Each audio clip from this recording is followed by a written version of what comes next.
Assalamualaikum warahmatullahi wabarakatuh. Selamat pagi teman-teman, salam sejahtera, semoga dalam perlindungan Allah Subhanahu wa Ta'ala. Kami dari kelompok 5 akan mempresentasikan tentang harta benda yang terkena zakat, syarat dan rukunnya, dan perbedaan antara zakat, infak, dan sedekah. Perkenalkan, nama saya Muhammad Iqbal Zamzami. Perkenalkan, nama saya Yusuf Pandura Siti. Perkenalkan, nama saya Nila Karoma. Perkenalkan, nama saya Risa Ainindum. Baik, kita akan mulai diskusi pada pagi hari ini. Pemateri pertama dipersilakan. Assalamualaikum warahmatullahi wabarakatuh. Saya akan menjelaskan tentang syarat wajib zakat. Zakat diwajibkan kepada orang muslim merdeka, bukan budak, yang memiliki hak penuh atas harta yang wajib zakat dan telah mencapai nisab. Oleh karena itu, zakat tidak diwajibkan kepada orang kafir sebab ia tidak mungkin mengeluarkan zakat sementara ia kafir. Namun ia tetap akan diazab di akhirat sebab ia juga sebenarnya dituntut untuk melaksanakan syariat Islam. Sedangkan bagi orang yang murtad, hartanya ditangguhkan. Jika ia kembali kepada agama Islam, maka ia wajib mengeluarkan zakat. Jika ia telah mengeluarkan zakat dalam kondisi murtad, maka zakat tersebut dikembalikan kepadanya. Dan jika ia meninggal dunia dalam keadaan murtad, maka hartanya menjadi milik negara dan disimpan di kas negara atau bait al-mal. Zakat diwajibkan atas orang dengan kriteria sebagai berikut: 1. Yang beragama Islam, yang telah disepakati bahwa zakat tidak diwajibkan atas non-muslim. Yang kedua, pria atau wanita merdeka. Zakat tidak diwajibkan atas budak. Yang tiga, balik dan berakal sehat. Mayoritas ahli fikih berpendapat bahwa balik dan berakal sehat tidak termasuk syarat wajib zakat, sehingga zakat juga harus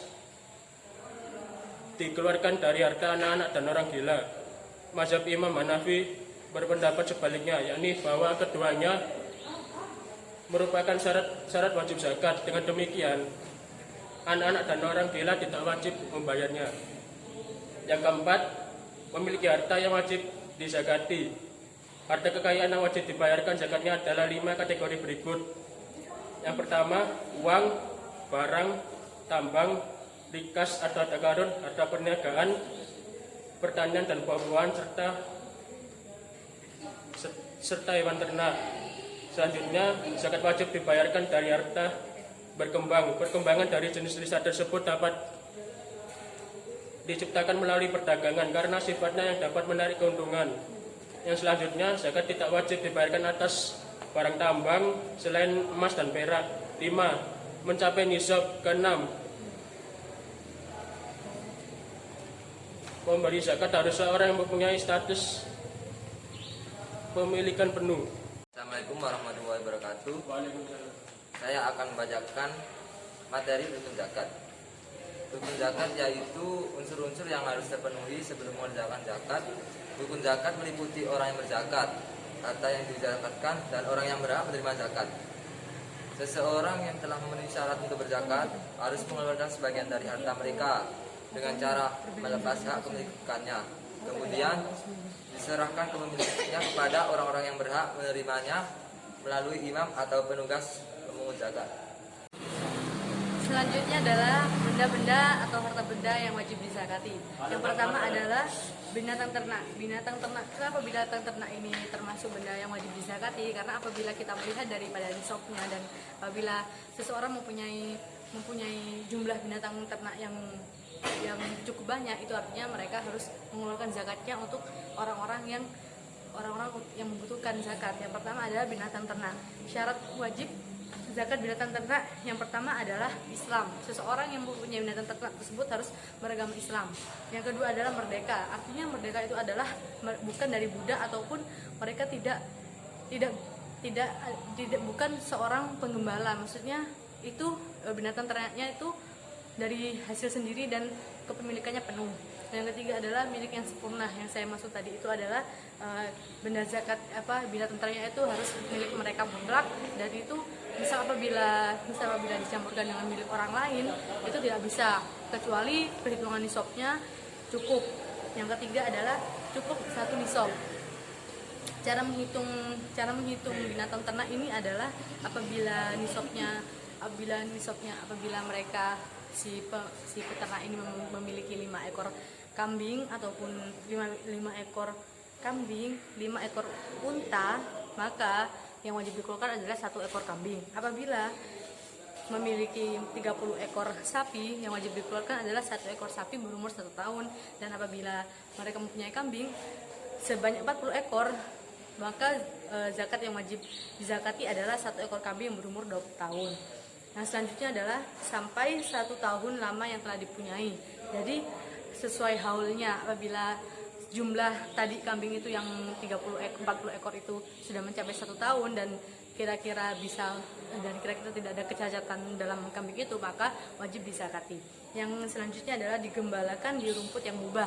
Maknanya bukan digembalakan di rumput yang halal, bukan digembalakan di rumput yang tidak jelas milik siapa, ataupun rumput ini berasal dari mana, ataupun rumput yang jelek, karena itu akan mempengaruhi binatang ternak tersebut, sebab binatang ternak itu tidak boleh mempunyai sifat yang cacat ataupun rusak. Yang selanjutnya adalah zakat emas dan perak. Zakat emas dan perak ini yang pertama, zakat emas dan perak yang pertama syaratnya sama seperti binatang ternak tersebut, harus Islam, merdeka, milik sempurna. Tapi harus kita ketahui di dalam emas dan perak ini adalah ada beberapa faktor yang perhiasan ini tidak boleh dizakatkan. Yang pertama adalah perhiasan yang lama digunakan dan tidak bertambah jumlahnya sehingga tidak mencapai nisab. Maknanya apabila seseorang mempunyai emas ataupun perak lalu mereka tidak bertambah dan tidak digunakan, itu tidak wajib untuk dizakati apabila tidak juga mencapai pada nisabnya. Yang kedua, perhiasan dimakruhkan seperti perhiasan yang ditambal dengan tambalan emas ataupun perhiasan yang ditambal dengan tambalan emas yang bisa membuat kecacatan pada perhiasan tersebut.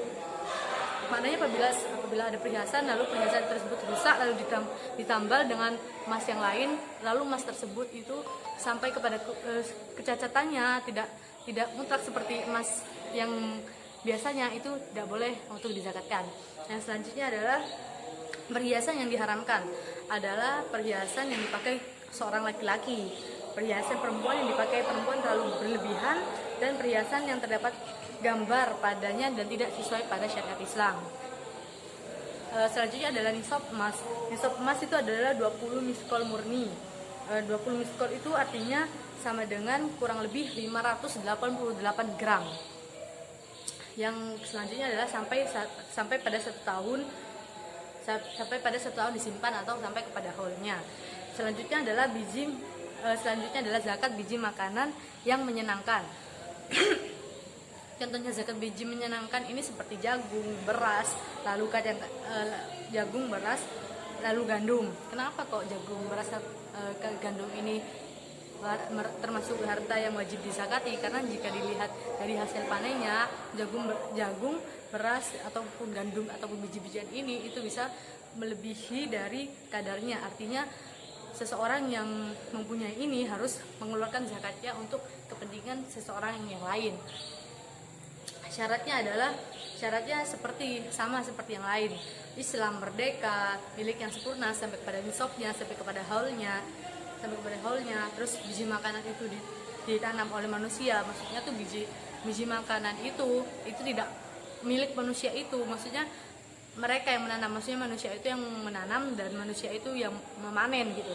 Selanjutnya biji makanan itu menyenangkan dan dapat disimpan lama. Maksudnya tidak bisa membusuk dan tidak bisa rusak gitu. Selanjutnya adalah buah-buahan.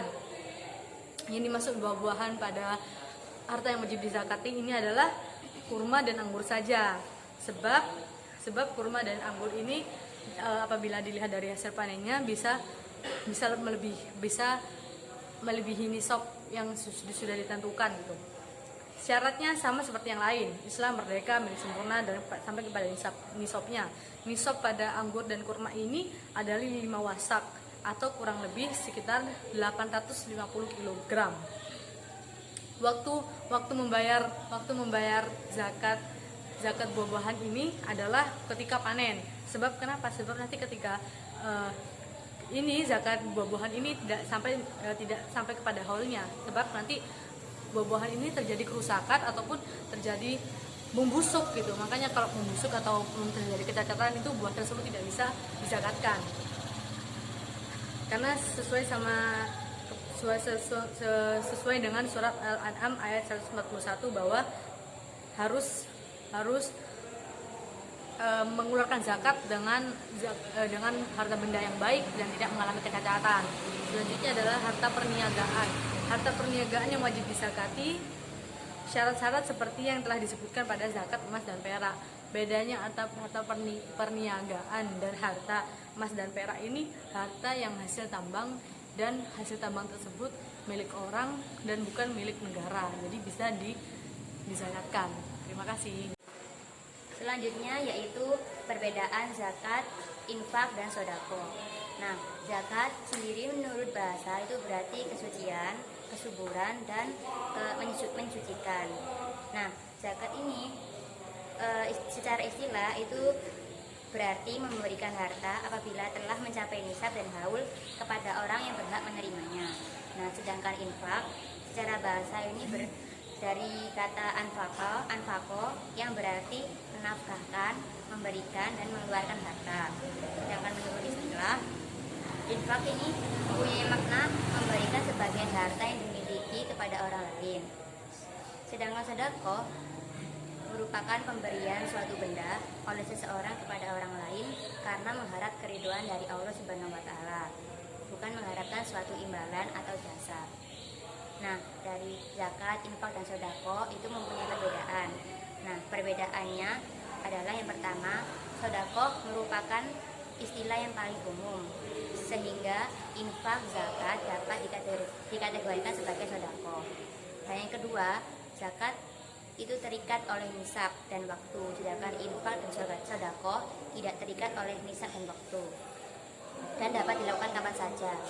Yang ketiga, zakat diperuntukkan oleh golongan tertentu, sedangkan infak dan sodako diberikan kepada siapa saja.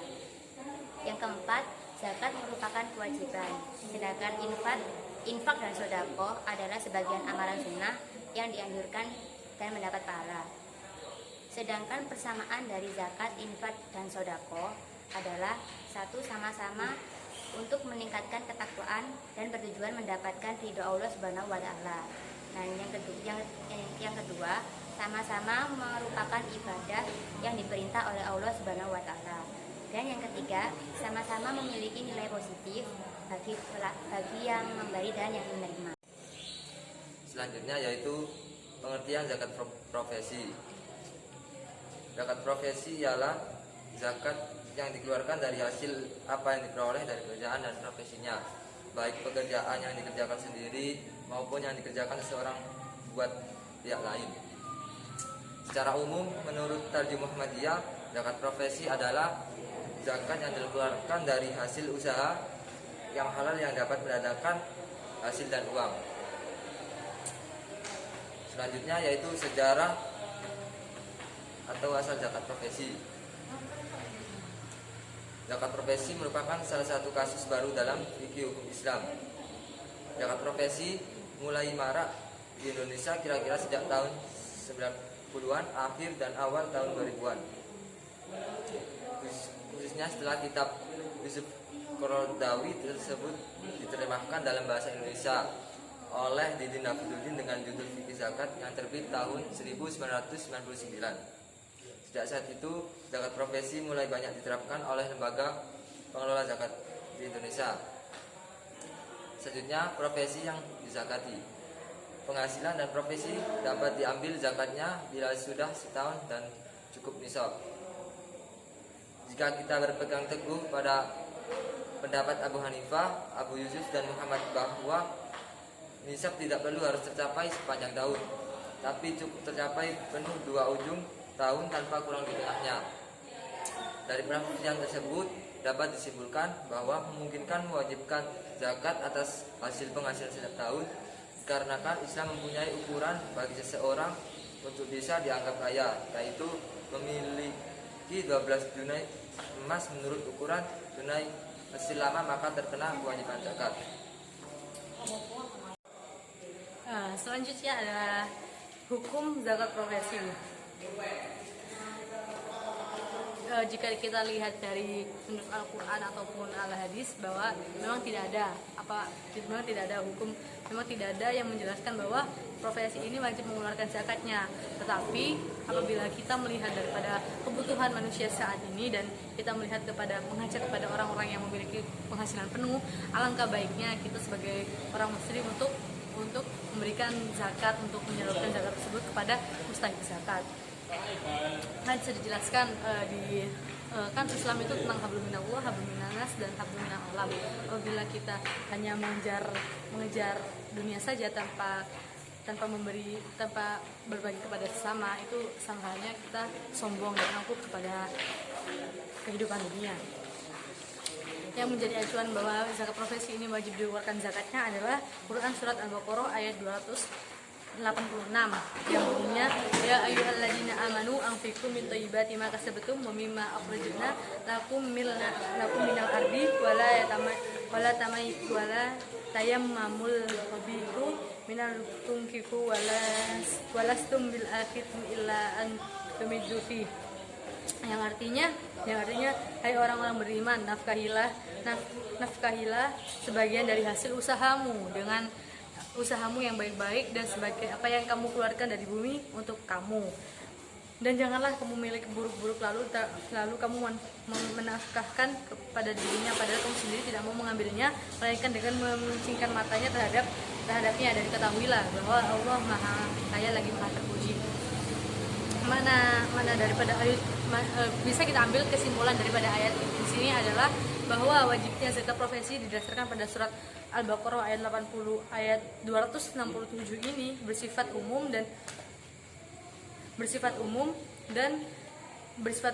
baik menyangkut materi hasil usaha, apakah yang akan diperoleh dari profesi tersebut dan pendapatan bersih dari zakat tersebut.